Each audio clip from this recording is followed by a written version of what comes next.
You're listening to the Daily Sales Tips Podcast, and I'm your host, Scott Ingram. Today's tip comes from Casey Hill from Bonjoro.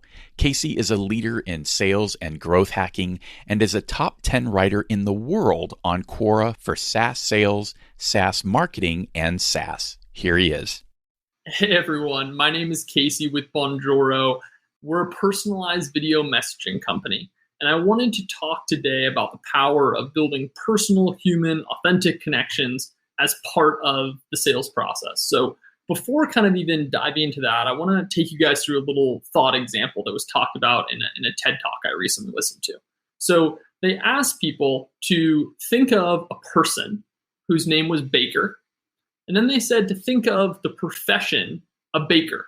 And they asked two separate groups, and then they circled back in a few hours, and they saw how good retention was between those two groups. And they found a pretty stark contrast.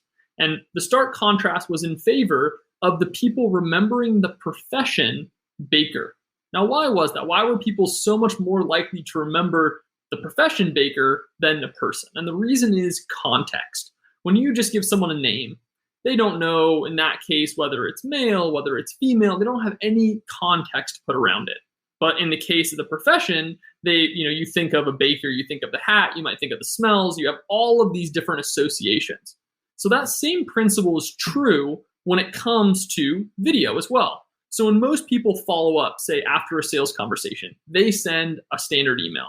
The challenge with a standard text email, is you're lacking those context pieces. There is no tone. There is no body language. There's no facial expression. There's not all of these components that contribute to relationship building, that contribute to building familiarity, right? So one of the things that we're trying to do at Bonjoro is we're working with sales teams and we're helping them try to build more of those authentic connections to close more deals, to build more traffic, and also to get stronger referrers with these relationships. And with standing out, you have more people that are talking about it, that are kind of spreading the word. And so, again, there's a lot of ways you can use video to help in your sales process. A lot that I've kind of used personally. So one is, if you're a part of a sales process where you do meetings with people, consultations, demos, walkthroughs, that type of thing, a great application is to do an introduction before that with a Bonjoro. Just reach out to them, make a connection, set some expectations. It's an awesome way to, number one, make sure that people show up. So a lot of people we see on sales teams are using this initially to reduce no-show rate, because many businesses struggle with that. Someone books an appointment, but they don't show up. The second thing is to create a better context for the conversation by kind of setting that in advance. So instead of just sending an email that says, hey, we're going to talk about XYZ, you're able to have something that's a little bit more personable.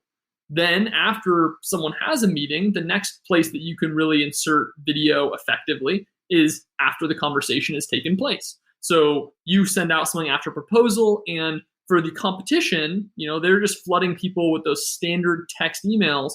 That person who met with you might have met with 5 competitors, and they're all going to follow up in the same way. They're going to hit them on the phones, they're going to hit them in the inbox with the emails, and that person's going to have a lot of messaging that looks really similar.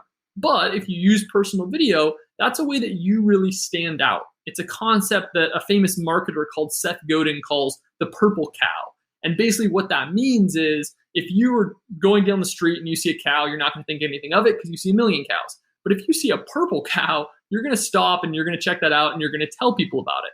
So if the same thing is true with video, if you follow up and you have a personal video that's catered to that person, it really stands out in the inbox. It's different, it's powerful, it's compelling. And so that's my tip for today. Leverage personal video as part of your sales process. For more about Casey and Bonjoro, and of course the video version of this tip, just click over to dailysales.tips/444. On that page, there's also a link to their video playbook library that includes an extensive library of templates for how to use video at all different points in the customer lifecycle. There's no opt-in or purchase required. It's just a great resource for anyone interested in the video medium.